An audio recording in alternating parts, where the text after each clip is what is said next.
What up, YouTube? Welcome to Reading Reddit, where we share some of Reddit's craziest stories. But before you do that, make sure to hit that like button and subscribe. Alright, let's get into today's video. What are some things rich kids won't understand growing up? Moving past all the usual material stuff.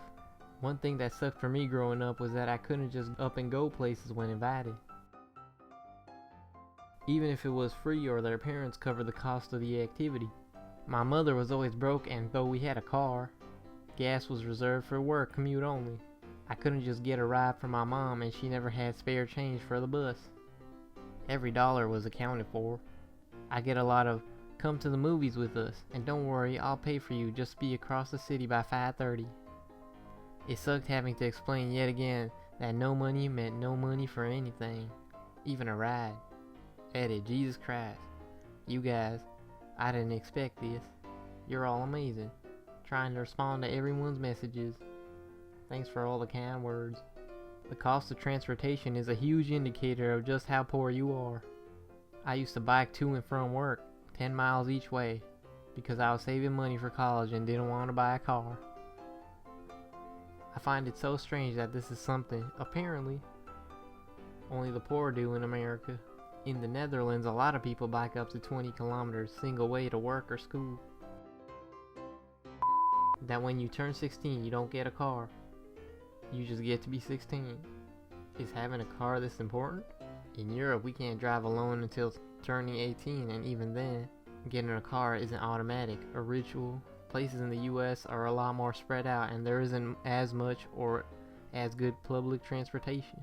This means in order to pretty much do anything, one has to either walk a long distance or drive. That Santa doesn't visit some kids. The worst was after break, when teachers at school would go around the room and ask what everyone got for Christmas. Having to lie about getting a gift always stung a bit. Yep, same here.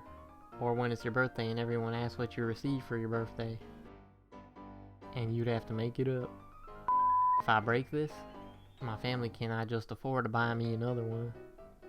Accidentally breaking a plate. Rich indifference. Oh well, we will buy a new one.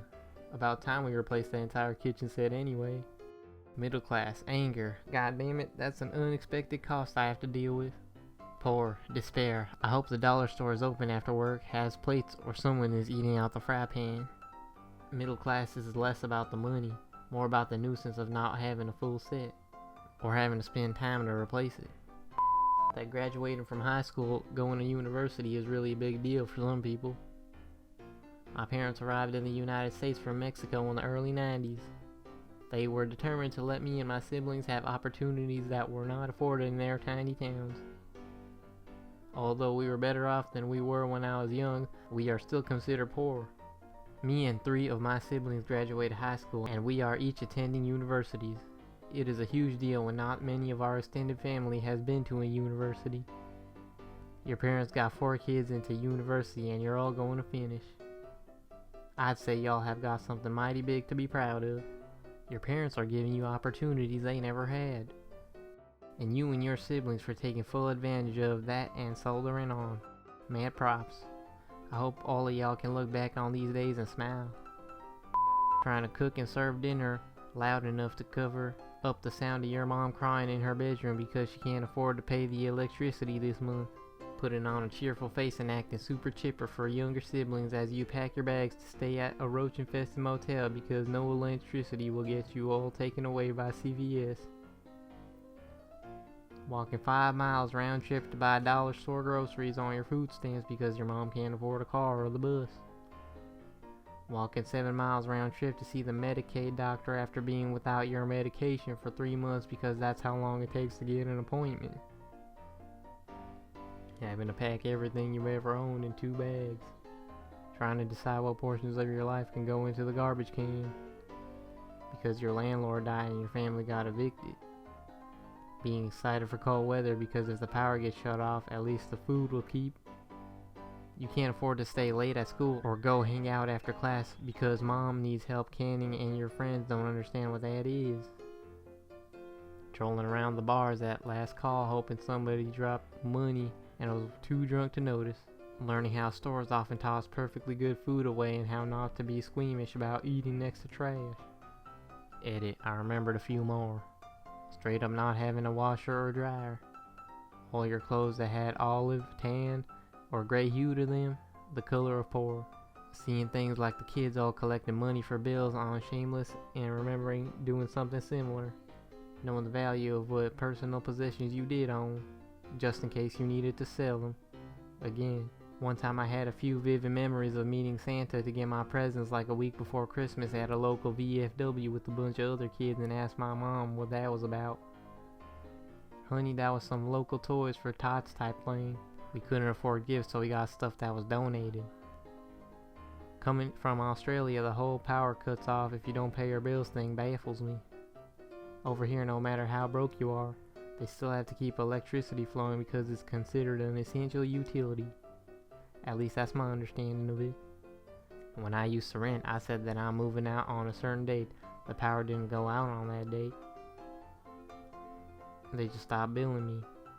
Same thing for when you move in. When you go inspect the place, even though nobody's lived there, no electricity account, there's still power. Apparently the reason they can't just shut off power is that if you rely on electricity for life support, medical devices, etc., the power company can still be liable.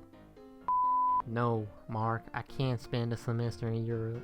Well, if you're paying European tuition, it would be easy. At least at my school. They would pull the bull of making the program so structured that you had to take classes with professors from my school who would just spend the semester abroad with us. So they could charge us full tuition for my school. And it was very hard to work with our study abroad office to do a direct exchange.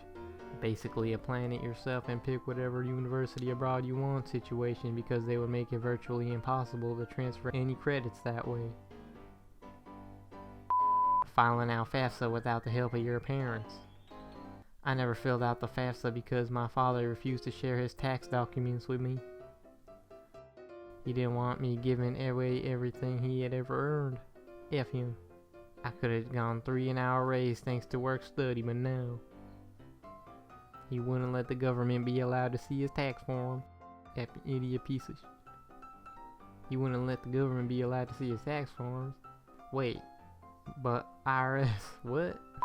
Having your parents borrow money you saved up to pay the bills. That living paycheck to paycheck is an actual thing.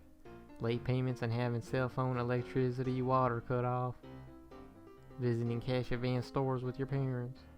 Having Metro PCS. The amount of unsupervised alone time spent growing up.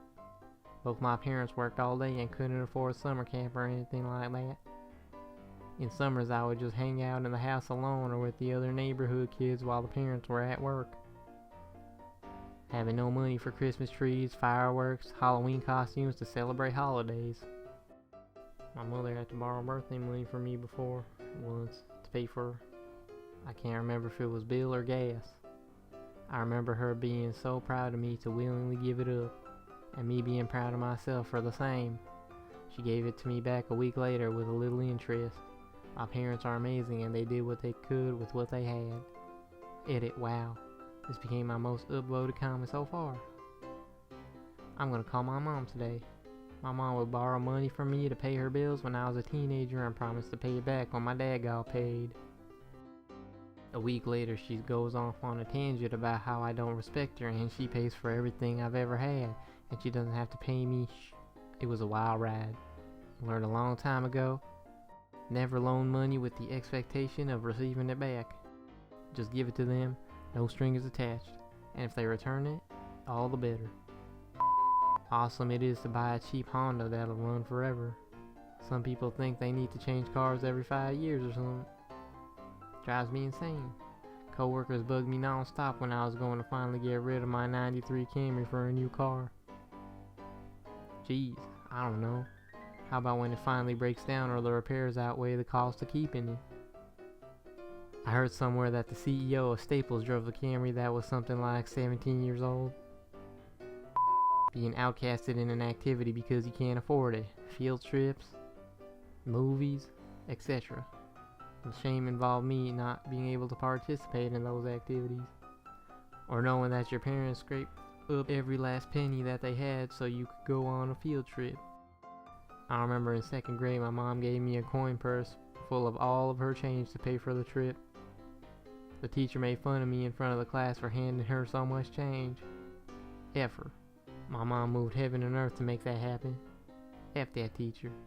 When I was young and super poor, my rich friends would get mad at me for not having money to do things with them. From their perspective, I was just ditching them all the time. More recently, my SO, who comes from a wealthy family, and I have been making common law official and moving towards being married, and he totally freaked out about the fact that I had student loans. Apparently, he didn't realize that a kid who grew up below the poverty line wouldn't have school paid for them in full. In other words, rich kids don't seem to get that money can be scarce. Similar position here. My wife is from a good family. I was from middle class. She now doesn't understand why we can't go for a Christmas trip somewhere cold for a new year. I love her, but dear me, there's a limit on what I can spend. She doesn't work. She doesn't have any inside in the bank account. Having your entire wardrobe consist of the clothes your older, much taller brother grew out of. That and only getting to stay in a Motel 6 when traveling. Edit to add, I'm talking about the Motel 6 of the 1980s, which were usually around $25 to $30 a night.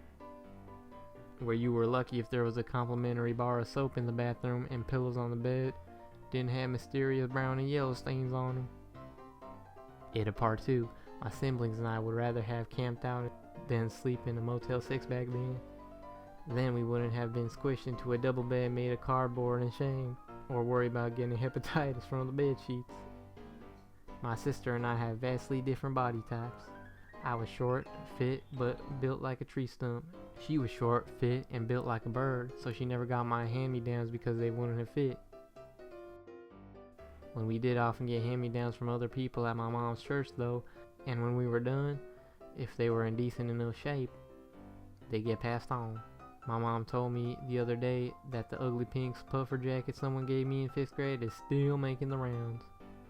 30 years later, I don't think that jacket is ever going to die. Haha, waste not, want not. We got some clothes from church and yard sales. 2.